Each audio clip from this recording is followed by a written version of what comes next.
employing little sporting tools and gadgets to be able to make the sport better, more transparent, and more fun. So the overarching reason why tech continues to be involved in sport is that people want more access to the principal actors of sport. They want sport to be more democratic. They want to take the decision making away from a select few people, and they want to make sport more accessible. Right. There's also the aspect of money, the ultimate money. Really? As more and more money gets involved in sport, the stakes become higher. And it means that calls that would hitherto would have just let go, would have just said, it doesn't matter. It doesn't matter if this call goes, it's an offside, it's okay, it's fine. It's fine. These days, an offside decision can be worth millions of pounds, millions of dollars, millions of euros. In the basketball situation you gave as well, where they are shooting in an allotted time. Yeah. If LeBron James shoots outside that range, that could be the difference between his next $1 million sponsorship deal. Yeah. And whoever, maybe Steph Curry is on the other side of the divide, he could have gotten a $30 million, $100 million deal. In cricket, same. Yeah. Ball tampering, and so on and so forth. So now money has been, and as you know, wherever money has become involved, people don't play, people don't joke at all. Yes, they want to. So those are the overarching reasons why. So to answer your question directly, what is the most significant or the most fantastic development in sport? I think that the most recent VAR. Yeah, VAR. Did you see that video? Yeah, The Benin, the one where they had to go see the witch doctor. Yeah. So for listeners, I mean, there's a new video, and I'm sure many of you have seen it on WhatsApp or Facebook, or if you've been working, I can describe it to you. So Benin, they shot that video actually only this weekend, ahead of the World Cup final, and it is basically people playing football. Somebody had a camera, and they just decided to reenact the VAR, video assistant refereeing. So yes, there was a penalty shout. They didn't agree, and then the camera shows the players going to the referee right or to our left if you are watching. Then you see that they go and see a witch doctor who is on the sideline, and he has some cowries, some leaves, and things like that. He drops them on the ground. He drops them on the ground, and the spirit tells him that, look, this is a penalty. So he calls for the penalty, and they go and play. That's African technology. Yeah, bro. So Selwyn, what's your favorite sport? Football. Come on, I was expecting to hear something other than that. So, wait, football is VAR, and there's always been this talk about goal line technology. Whatever happened to that? It's one of the tech introductions in football. It came before VR. Yes. So goal line technology is essentially to tell you or the ref whether the ball crossed the line or not. Right. How it works. There's a chip in the ball that is connected to the watch of the ref. If it's a goal, it vibrates. If it's not a goal, it doesn't vibrate. Simple. And what I heard was that it has to be like some split second. Oh yeah. Yeah. Otherwise, then why is it so important? Because the VAR requires the referee to go all the way to the sideline to go watch the replay, whereas this one just vibrates real quick. And then if you're talking about time, I think the VAR takes more time to actually get the result than goal line technology. Well, goal line technology is quick because of the mechanics. Yeah. The ball crosses the line. Immediately, the sensors in the goalpost alert the ball. The ball tells the device in the referee's arm. So it's instant. There's no doubt about it. You know what I'm thinking? How they could make VAR instant. So the referee, you remember the Google Glass? That glass is just on your one eye, and it gives you augmented reality. So the referee can be wearing an augmented reality glasses, and he's walking around on a pitch, and then the moment the replay is actually playing on his AR glasses right in front of him instantly. He doesn't have to run to the sideline. Spiky, you're going too far. Please. and that's what they're trying to do in football at the moment. They are trying to make it fast, but then they can't use what the technology you are seeing at the moment because not everyone can use it. Spiky, you remember in my introduction I said that one of the reasons we want tech in sport is that we want to make it more democratic. Right. So if he's the only one who can see it, no, we don't want that. Yeah, that is another reason. But he's not the only one who can see it. It's actually everywhere. Basically, I'm eliminating the going to the touch line part of the whole. No, you see, but thing. you need everybody to see that. Yeah, he's going. Look, we don't need any kululu and whatnot and whatnot, and that is the reason why.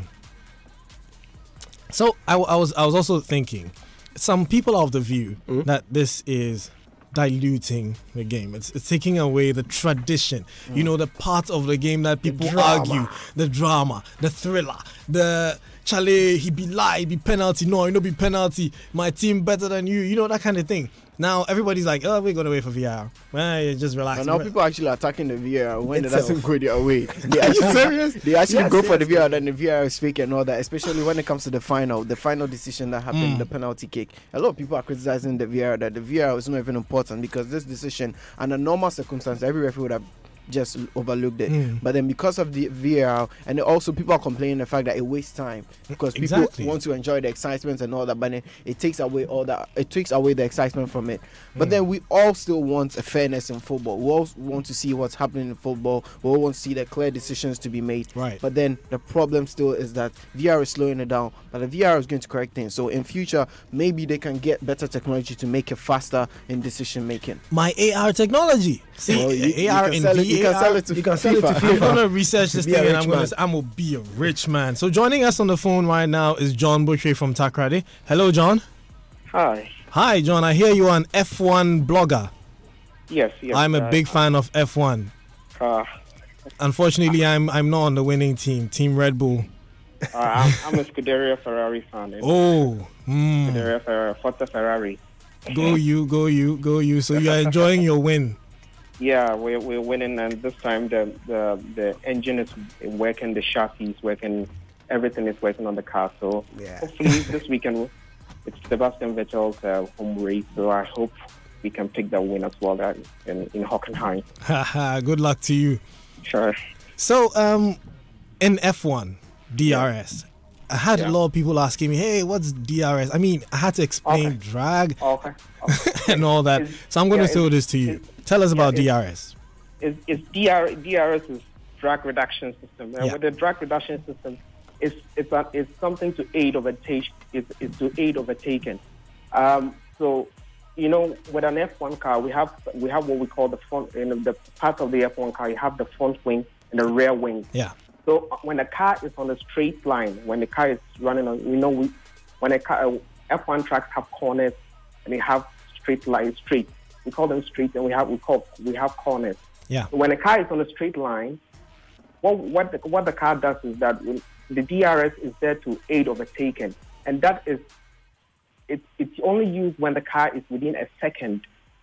That is within a second. That's from 0.999. Wow. To the car in front. So there are designated DRS zones on tracks. There are designated DRS zones on tracks. So when a car is 1 second in a race, on a Sunday race, when a car is 0.99 seconds behind the car in front, the flap on the rear wing will open so that it will cut the air that will be dragging the car back. But once the car is the rear wing is open, it cuts the air that is hitting the car, that is dragging the car back. So it aids the car to be rather faster to be able to overtake the car. And sometimes even people, some fans and even F1 engineers are saying that this is because of the technology, the way it is. Some people say it's an unnecessary evil. But in F1 there are different technologies as well. So you know, F1 in itself is the most technologically advanced sport in the world, in every area of Formula One technology. Yeah, so joining us also on the line is Neil Collins from Johannesburg. Hi, Neil. Hello, Neil. Hi, guys. I'm here. Hi. Welcome to the show. This is Kobe from Geek Squad. Yeah, how you doing? I'm very well. So I hear that you are a veteran journalist and you are a pro when it comes to the sports. Yeah, listen, so the interesting thing is that, you know, obviously I've covered rugby, cricket, Olympics, even horse racing, and the introduction of VAR into football simply puts them in line with all the other sports in the world, really. I mean, they've been using photo finishes for horse racing and athletics and cycling for 50, 60 years. And then American football was the first to introduce it in play in 1986. And I do think that football could have learned a lot of lessons from other sports before they introduced VAR the way they did in this World Cup. It was appalling. Right.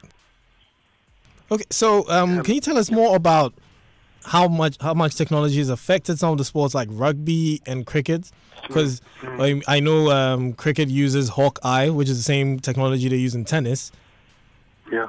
Yeah, so I was thinking to myself, if this Hawkeye works very well in tennis and cricket, why not employ the same technology in football, say? Well, I think that the important thing to focus on is that in American football in 1986, they've always had the yellow flag down when there's a foul play in American football, and it gives you a natural gap. American football is an hour-long game that takes sometimes 5 hours to complete.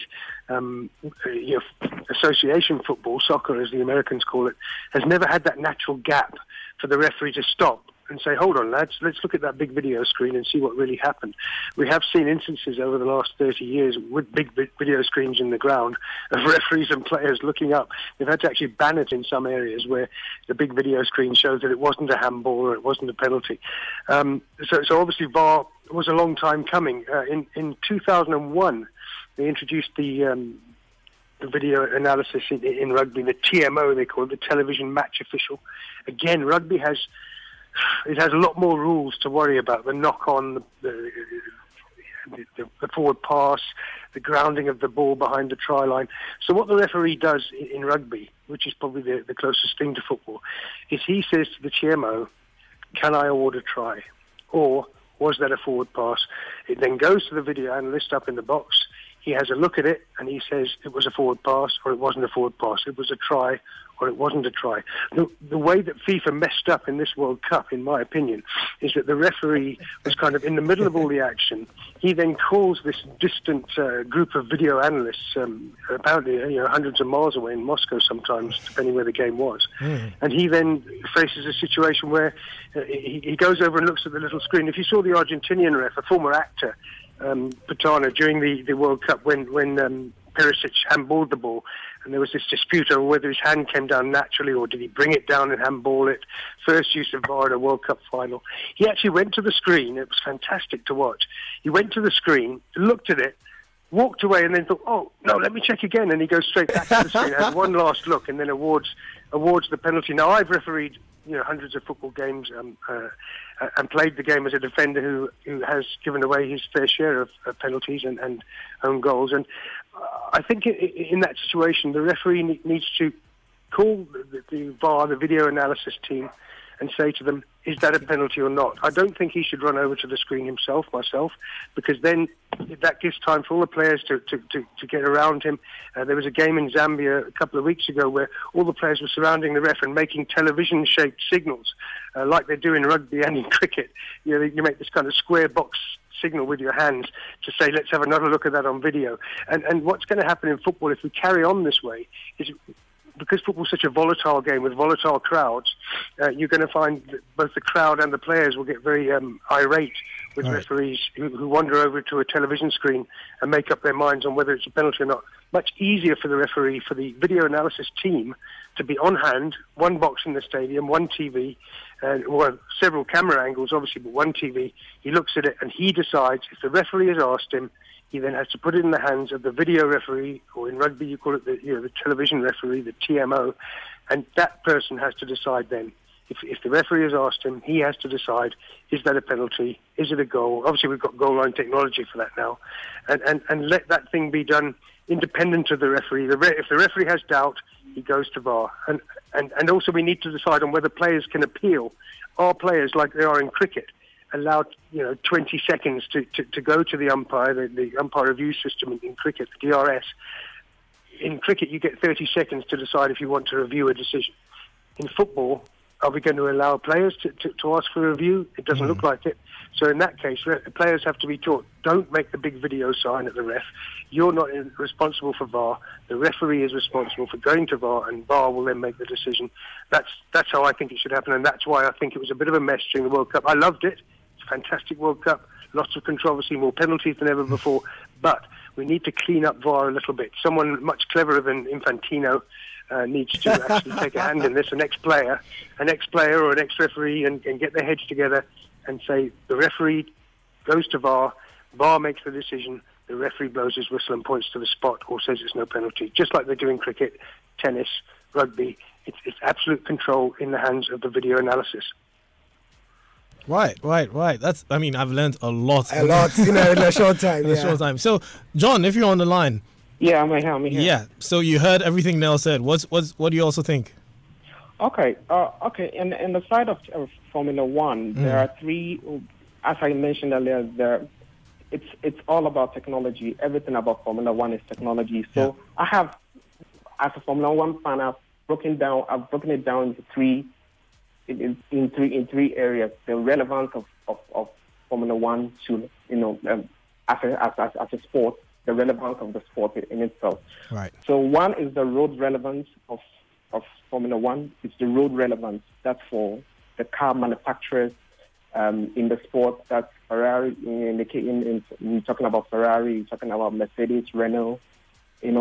All these companies.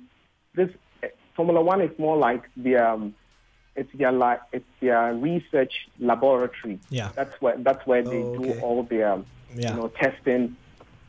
That's where they do all their testing. And you can take some parts like last year we had Mercedes introducing their new car, which is called Mercedes AMG Project One. The Project One, And that car, everything about that car is F1.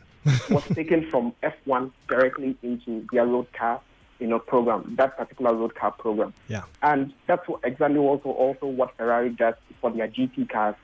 It's what they do with the Scuderia Ferrari, that's their racing team. That's what they transfer some of these technologies into their road car programs. Renault is doing the same. McLaren also have some programs. And Honda are also in sport and they're also trying to do the same. Even though when they entered the sport 3 years ago, they had problems with McLaren trying to, with their technology in the sport, trying to build up the technology. They were struggling, but as time went on, they picked up, and they also, some of the technologies that the knowledge, the research that they've done on track are being transferred onto their road car. And also, the second relevance of Formula One is safety. Today is exactly 3 years that Formula One lost the last driver to die of Formula One injury. The guy is called Jules Bianchi. Today is exactly 3 years that he died of injuries he sustained in 2014. He sustained the injuries in 2014, then died a year later. He sustained the injuries at the Japanese Grand Prix in 2014, and he died in 2015. That's July 17, 2015. And all the sports governing body, that's the FIA, has always been trying to, bring technology and find a way of bringing technology that will protect drivers in the cockpit when you're driving. Because they'll be driving at speed. When you take last week, couple of weeks ago, when they were at Silverstone, they were driving crazy at 350. Very, very fast speeds. On the Silverstone. So you know how fast these cars are going, and you need to protect these drivers in the cockpit. So, sorry guys, could I break in here, John? Yeah. Sure. John, I want to break in. You're talking about the safety, and we're talking about video analysis. Quite clearly, replays of Kimi Raikkonen's crash in the first lap to the side of Lewis Hamilton, the race favourite on his home track, was dangerous to all drivers, dangerous particularly to Lewis Hamilton. It was his big race. It would have been his 6th British Grand Prix win. I mean, there was even controversy that it was intentional. He admitted it was his fault, and he got a 30-second penalty. Yeah. That's ridiculous. I mean, you talk like Formula One is the be-all and end-all of video analysis and technology. Yeah, they have everything to check some of these things. They have when a driver makes a mistake on track, it can be found out easily there because there are telemetry, there are GPS systems. There are lots of data analysis that the steward, which in Formula One's case, they are the referees. they see a lot of data, they analyze a lot of data, and they can issue time penalties, whether they have to give drivers reprimands and all that. But they have all the data there. Let me continue on the safety aspect of Formula One, the technology aspect. This season, as I was saying, Jules Bianchi's injury and all those things, the crashes that have been happening, and the drive towards protecting drivers in the cockpit. This year they introduced the Halo, which is more. I don't know if you've been watching past, if you know past F1 cars. They never had anything covering the driver's face. This in front of the cockpit. This season we have something like a flip flop, what we call the Chalote. Yes, Chalote. In front of the drivers. That is set to protect drivers from horrible fatal injury, accidents and all that on track. But John, there was a lot of controversy about that too. People were claiming that it was blocking the view of the drivers. Yeah, it wasn't a problem. It wasn't a problem at all. And I also had my concerns about the technology. I was like, we want to see the driver. We want to see them as heroes. We saw we will be mentioning names like Alan Prost, Ayrton Senna. We will mention all these names. We want to see their helmets. We don't see any. With the Halo, we'll not be seeing all these things. But, when the technology was introduced, this season there have been several crashes that some drivers have said, they were saved by the Halo. Right. A typical example is Brendan Hartley, the driver for Toro Rosso. I don't know if you know him, but he crashed during the Spanish Grand Prix. He crashed his car into the wall. He was only shaking. He got off the car and went to the medical center just to check himself, and it was clear. He was fine. Just last week, there were two crashes at Silverstone between Romain Grosjean and some of the drivers. They were all heavy crashes onto the wall, but they walked off on skate. Yeah. So with technology and with Formula One. The technology aspect is also to protect the drivers, the safety of the drivers. That also has been taken care of. And I never liked the Halo, but I tell you, I don't want to see any driver. I don't want to see what happened to Jules Bianchi happen to any of the drivers that on the grid this time. I don't want to see it happen. And also the spectacle, the third aspect of technology in Formula One is the spectacle. We're looking at, as you mentioned, we earlier mentioned DRS. DRS is to aid overtaking, even though some people don't like it. It aids overtaking, the opening of the rear wing to avoid to reduce drag of the drag of the cars so that they'll be able to overtake. And there are also, with a spectacle. Let me continuing on the spectacle, we can also look at teams. Teams in itself, they have, in terms of the strategy play on track, whether they don't only rely on the people on the track side, they rely on people who are also factory based. So in the case of Mercedes, they have their base in Brackley in the UK. If there is a race in somewhere, Japan or China, the people in Brackley can even have more information about the car than the people on the track. Yeah, they have a lot of information on the car performance, the health of the car. Because even if one of the drivers have a little collision, there's a little break on one of the front wings of the car performance will be hampered. And the people at the base, in this case Brackley, can see a lot of data. They can see, the driver is losing a lot of downforce, he's losing a lot of performance on this side of the track, he's losing this, he's losing that. They see a lot of all these things. And we can also talk about tie strategy. It also adds, it's also part of the spectacle of Formula One. With tie strategy, sometimes Pirelli are the suppliers of ties. So they'll say they have different tie compounds. Like it's not We have ties even for wet races. It's not only for dry. We have dry ties. We have wet ties. And when there's a dry race, sometimes people, when there is a wet race, when there's a wet race, people get so excited. You may think it's crazy that people want wet races in Formula One, but it throws down the order, everything, all the simulations that teams do to try and maybe on a dry day on a dry day you can just predict maybe Ferrari, Mercedes, Red Bull are they going to be the order, but when it's a wet race, everything, all the strategies of teams are thrown are thrown somewhere because it neutralizes everything. And basically reduces it to the driver. Yeah. It neutralizes the rain. When it rains, everything, because a driver can make a mistake when they have no driver can even try to use the dry tires. Yeah, everyone has to use the wet tires. Yeah. And all these things, it spices up the sport, It exactly. adds up to the. So, Neil.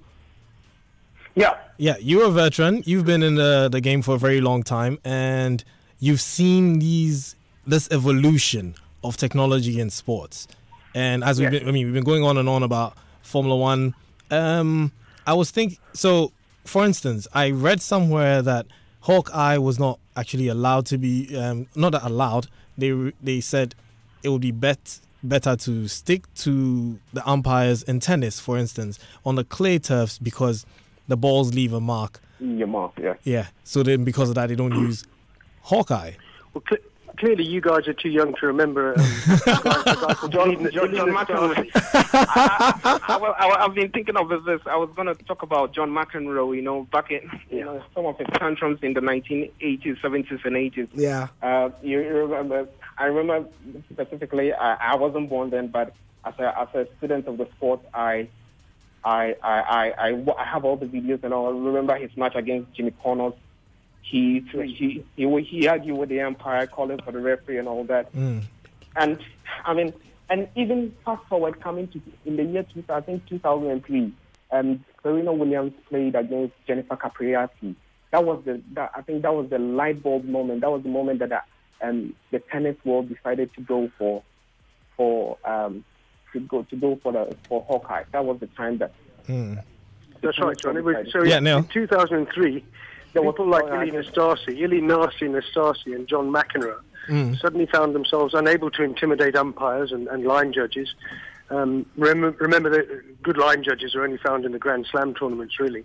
And in those days, they used to bully people in much the same way as many Spanish footballers bully referees and linesmen into giving decisions. And obviously Hawkeye in tennis has ruled that out. Yeah. It was a defense initiative, an Army Air Force initiative that they used to track the motion of the ball as they do in cricket. And it's been a fantastic change for tennis because there's a natural break between each point and each game. And although there's some controversy over first serve sometimes still, we used to have a beeper, in the 90s, the early 90s, there was still a beeper when it went too long on the serve. But with 140 mile an hour serves, you get to the stage where you need Hawkeye, and if we have the technology, we have to use it. And I think that tennis has become a much cleaner and less hysterical sport. McEnroe and Nastasi probably wouldn't get as far as they did then because they can't shout and scream and throw their racket because it's been shown, on television, on technology, that the ball was out or the ball was in. And obviously in the French Open, they go up to the clay and they show a mark and all that, which is slightly different. The French are mad, so we have to allow for that. The French should be played on clay. I mean, the clay belongs on a beach. I mean, it should be played on grass. And on grass, the ball moves very quickly. Yeah. And Hawkeye has ruined those that used to argue and shout and bully their way to titles. And now we've got a situation where with Kevin Anderson and with Djokovic, particularly Anderson, serving at that speed when he played Isner. There wasn't a single dispute over a serve because Hawkeye will always make sure that you can make your review just like a football referee should. Is that out? Is it in? Go to the video and decide. And I know that in football there's a lot of judgment calls. The handball with Perisic was a classic case. The way that Neymar dived in the last World Cup means that every time he goes down, there's going to be a judgment call made. Ashley Young, the Manchester United and England player, often leaves a leg out as he goes through a tackle, hoping the defender will catch his outstretched leg. Sergio Ramos also does it a lot of times. Well, I mean, it's just become... I mean, I actually know of people now, 14, 16, in small clubs in England, Reading, Wickham, where they're training kids to dive. They're training kids how to fall and how... listen to this. And how to scream, because obviously in the lower leagues, 7,000 people. And the player goes down. And I played football till I was 50 at a reasonable level, semi-pro. And we started getting players. One was from Sheffield United. And he came to join us, and he went down on a Sunday morning in the mud, a crowd of one man and his dog. And this lad, Danny Page, he went down, great footballer, and he screamed as he went down. And the whole place just burst out laughing.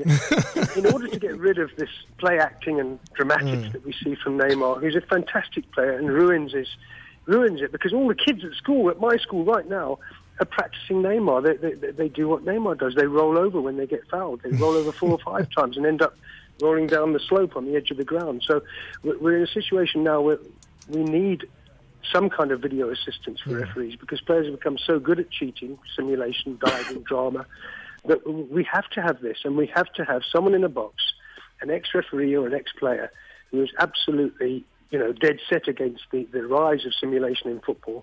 And this is how we wipe it out. In the same way as in Formula One, you want to wipe out Raikkonen taking out Hamilton so that Vettel wins. In the same way, we want to stop Neymar diving. Only dive, mate, when you're fouled, because otherwise the kids today will all learn it, and football will end up being laughed at by rugby players, and I know it is already.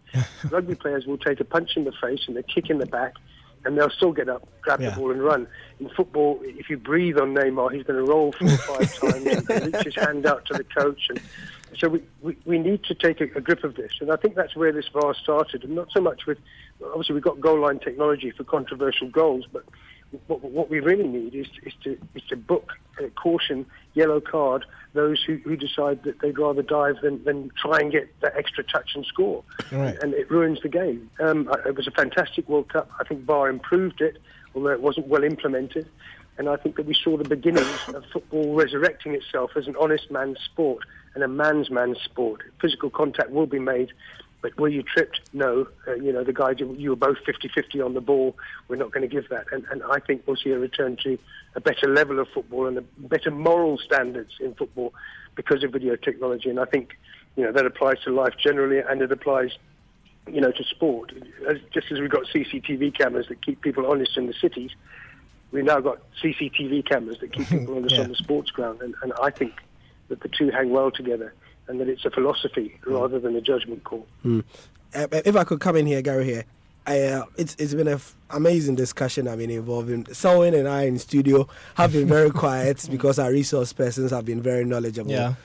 Neil and John in Takrady and South Africa in Takrady respectively. However, so the question is, in the end game, for all of us around the table, Selwyn, are we going to be pushing for more technology in sport in spite of all the issues that Neil has enumerated in rugby, in tennis? Because from what he said, Hawkeye, it's gone up and down, but he's saying that it's making tennis cleaner. Yeah. Football has just started. It wasn't implemented very well because there were issues. I mean, we saw it in the semi-final and in the final. But it is quite clear that we are democratizing the sport. People are getting more involved in the sport. So do we want more tech in sport, or do we want less of it? Because, and then when we finish, maybe we can ask ourselves around the table, what about continent of Africa? Because it seems that Hawkeye is making strides in the Western world, in Wimbledon, in the US Open, whatever. Rugby, same. Cricket, same. Even the basic of basics in tech in Africa, we can't get.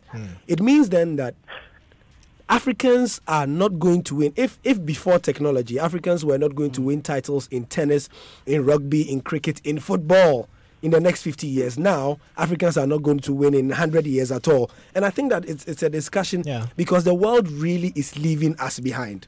Even as the world tries and makes strides, or as they call it, trial and error. They are getting better at it. are we going to be left behind? First of all, Neil, what do you think? There's a parallel here with medical technology. The places that most need medical technology are the ones with least access to it. And certainly that's the case in Africa and parts of Latin America. In the same way, in nowhere in the world is technology needed more than in football in Africa. There's an awful lot of countries where the home team wins every week. I've seen it numerous times in the PSL in South Africa, where the big club with the money gets the referee that smiles at them. So what we really need is VAR, and we need goal line technology. But in South Africa, we haven't even introduced the vanishing spray for free kicks. It costs like £3 to buy one of those shaving foam cans and let Daniel Bennett, the notorious Daniel Bennett, do his little line and make himself look more important. But what the problem that we have, obviously, is that I don't think, particularly at SAFA in South Africa, that they're prepared to invest in this technology because it doesn't sometimes suit the purposes of the men with the money in South African football. Yeah. I don't know what it's like in Ghana. I've read some stuff about Ghana and Nigeria where money does seem to influence things and things get out of hand. We really need FIFA. Hello, Ados. Not CAF, but FIFA to put the money forward and say, right, you're going to get VAR at all your big games and your big stadiums, and you're going to get goal line technology and perhaps some shaving foam if you'd like. For the vanishing spray as well. Yeah. So when I think about sport in technology, and John, I'm sure you would, I mean, as a Formula One fan, you are even in the minority of the minority, because there aren't, I mean, you can count on your fingers how many Formula One fans per 1,000 people in this country there are. So for you, Formula One, I mean, you can take a backseat for now. Thank you. Really?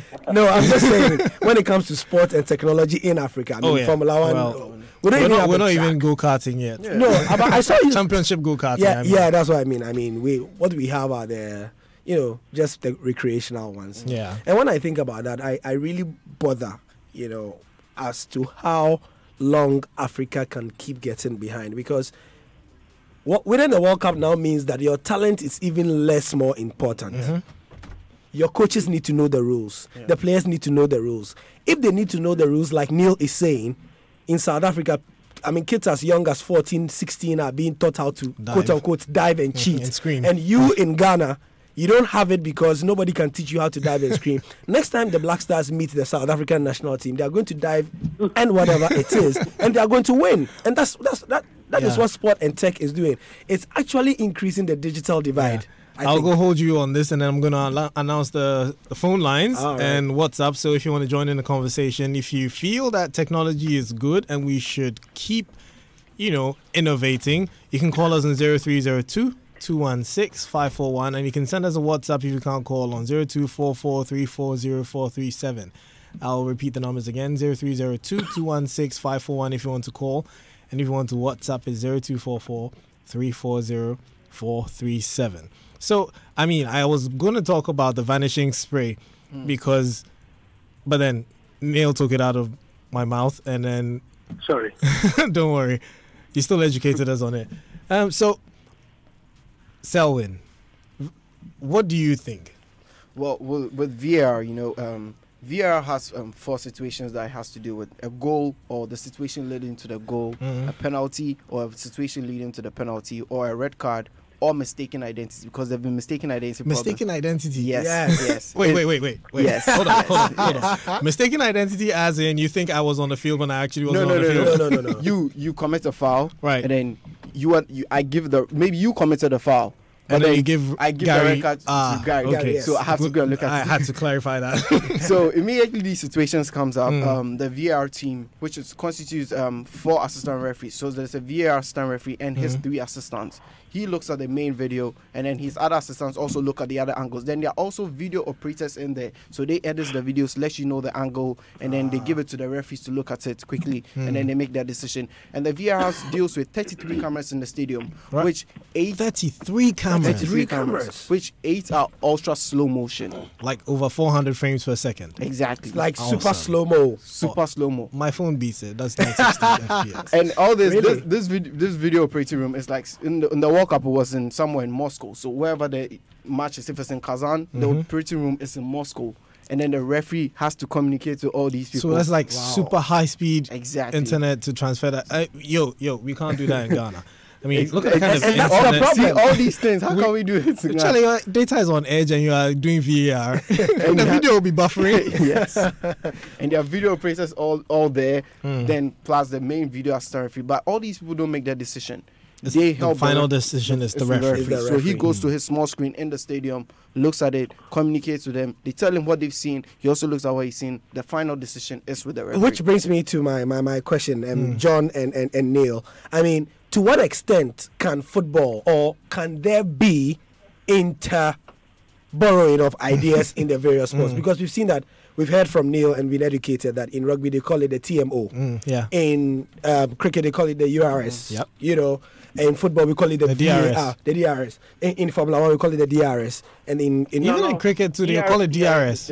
Yes. You know, so to what extent can these sports now say that, look, we see that tennis and Hawkeye are taking the lead? Or is it because there are too many monetary interests involved? So everybody decides, hey, I'm not going to borrow from Formula 1 or rugby or whatever it is. Well, Formula 1 is extremely expensive. The R&D that goes into F1, if we were to bring that kind of stuff into Africa, I'm sure governments would go bankrupt. Yeah. But for world football in general, I don't know what you think, John. Yeah, I'm a football fan. Yeah, so to what extent can we borrow these ideas from rugby, from cricket and Formula 1 and so on? Bringing it to Ghana? No, to bring it to football, because we know that VAR still has a lot of issues. It still has a lot to learn. You know, I think it's a learning process. You know, I would speak of an evolution rather than a revolution. You know, it has to evolve. So it's a starting point. As we go on, football can be looking at bringing in. You know, we spoke a lot about video technology in the past, you know, with Mr. Sepp Blatter. You know, he was a bit laid back in trying to bring technology into football and all that. But as time went on, we had the goal line technology, and now we've introduced VAR. So I think it would take time. The technology, even with tennis, it's not perfect. It's not a perfect system sometimes. So. There's an error. I don't know how to put it, but there's a margin of error. Let me that's the right phrase to use. There's a margin of error in tennis. So as we go on, we can evolve. You know, these tech guys are there. They'll always be working on trying to, you know, making the sport clean, making sports in general cleaner. So I think it would evolve over time. With the passage of time, it's going to evolve.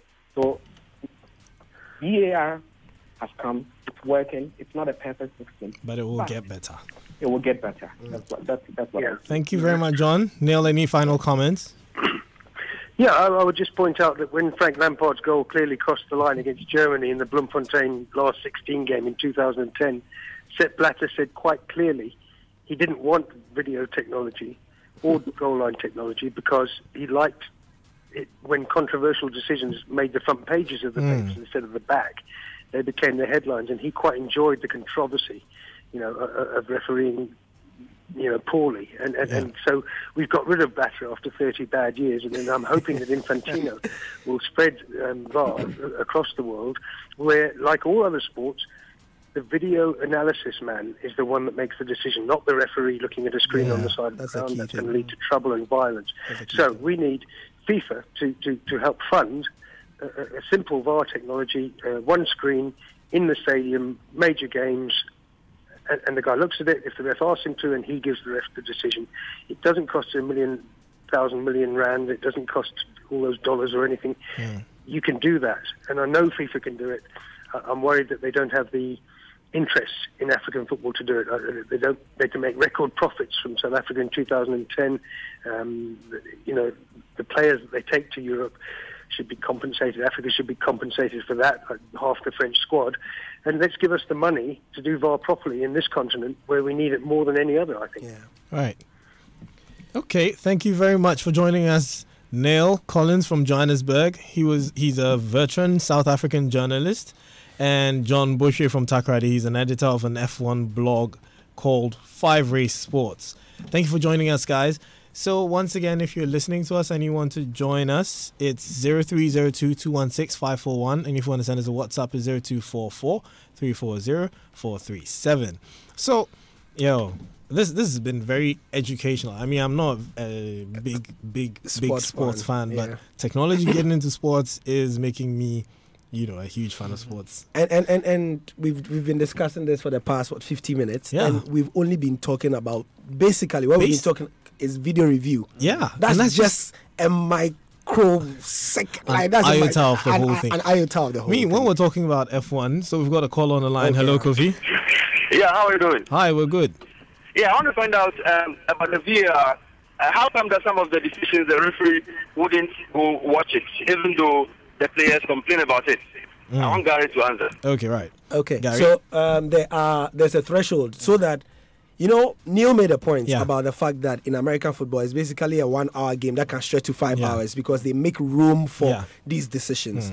In football, we want it to be 90 minutes. In as much as possible, the less time the ref spends on the decision, the better. Yeah. Meaning that there are certain calls that the ref is not going to look at. There's they are going to, either one, the VAR assistant refs are going to tell him that this is a decision worth looking at, or there's a range of offenses that he's going to look at. So he's not going to look at every single thing. So, for example, like Neil said, if Neymar should dive in the center of the park, and it's not a big deal, they'll just let it go. Right. Yeah, sure. Okay, so we have another call on the line, Niai. Hello, Niai. Hello. Hi, Niai. Welcome to the show. Thank you very much. Yeah, so your question or your contribution? Yes. I definitely want to contribute. I would like to say a very big thank you to your resource persons, John Boucher, and the other persons from South Africa. Yeah. I think that their submissions are very, very relevant. And in these days of technology, we cannot do without technology in sports anymore. At all. I think that is very, very important, and Africa should rise. We as Africans, or probably people handling sports in Africa, must begin to think deeper into stuff like this. If you see what is happening in Europe and across the world, we need to transport some of these technologies to Africa so we can better our sport. Yeah. For example, I don't know, maybe next season the Premier League is actually going to have VAR there. And because of this, people can't cheat anymore. Yeah. The fake diving, and look at what happened in the final when the ball had to hit the hand of the Croatian player. If it wasn't VAR, I'm sure it would have been a play on, and the players would protest and all of that, and nothing would happen. Yeah. I think it's going to make the game more transparent, and people are not going to cheat anymore. People like Neymar and the rest, all these fake divings and all of that, I think now we are now going to see things crystal clear. And so, essentially, I am worried about Africa, and I think that our leaders or people handling sports in Africa should be able to do something about this, that the technology should come. Else, trust me, Africa is not going to take the World Cup anytime soon. Yeah. Thank you very much for your submission, Niai. So, another thing that was, beating my mind, and I really was hoping we could talk about it, was how these technologies even assist the sportsmen and women to get better at the sport. And that's what I was going to talk about, that we have just covered 1 millionth of the tech applications in sports. I mean, we have not started sports medicine and what tech is doing inside sports medicine. We have not talked about, take any component of the footballer when he stands, even his shin guard, the advances in carbon fiber technology. Now, I was reading an article about Cristiano Ronaldo. He himself, not even Nike, he has commissioned a research team for the University of Lisbon to have a lighter but stronger material for his, because as he's advancing in age, he wants everything on his body to be as light as possible so that he's as fast as possible. And the margin of error they want now, they want carbon fiber that can resist wind to 1,000th of airspeed. That is mind-boggling. That is like space. That's space technology. Yeah. Because carbon fiber, as is very light. Yes. I mean, that's why car companies, infuse it into the building of sports cars to make them lighter. Sure. And now they're putting it in shin guards so these guys can run. Hello, Eric. Hi, Eric. Yeah, hello. Hi, welcome to the show. Thank you very much. thank you for your resource personnel. They've been really helpful. I've learned a lot. With the VAR, Africa right now, I don't think we are really ready for the VAR. Even data transmission. We're still on. Right now, you don't even have 5G. Talk of we don't even have the data to download WhatsApp photos. I want to transmit video. Our camera, the quality is very poor. So slow motion is like 10 frames per second. It's bad. So, as of technology right now, Africa, until we step up our technology, bringing it into our games will be very... But Eric, let me just punch in for two seconds here. You know that if, for example, this year, the World Cup were coming to Accra, and we're hosting the World Cup in Ghana, we will find a way to get it to work. Yes. Yeah, definitely. That's the thing. If we say we are getting the rights to the World Cup today, under 17, even if we are under 10 World Cup, and FIFA says we require internet speed that is as good as that in London, we will find a way. Definitely. So, I mean, the possibilities are there. Oh, yes. The only thing is that we just need people to put their foot down and then start something. Yes. But right now, for us to embrace it, it will take time. To take time to embrace that technology. Well, let's just keep our fingers crossed and hope. So we've got a WhatsApp message. Someone saying we're in a technological age. Tech and sports should definitely start working together. That'll clean the game and make results more acceptable. That's Eddie from North Legon. I was about to say, swimming. While I was doing research for this thing, apparently at a certain point in time, they banned certain swimsuits. Michael Phelps was apparently winning too many. Yes. Because the swimsuit makes you faster, reduces drag in water. I mean, people are thinking like this, and we can't even think how to put seeds on the ground. So basically, just to what those swimsuits by Speedo were doing was that it was making the human beings swim like ducks and fishes. Essentially, I remember in chemistry class they used to tell us that when you have water, a particle of water, it's like a W. Yeah. So it's up, down, and down. There's a wave and a trough. Yeah. Yes. Now, those suits were making the waves and troughs so negligible that you were essentially gliding in the water. And people said, no, we can't have that. So they banned it. That's a nail in the coffin right there. Yeah.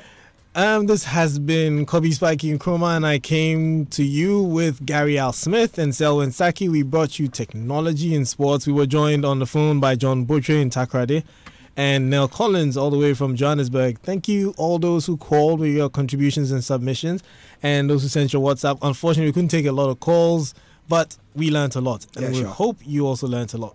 This has been Geek Squad. See you next week. Great.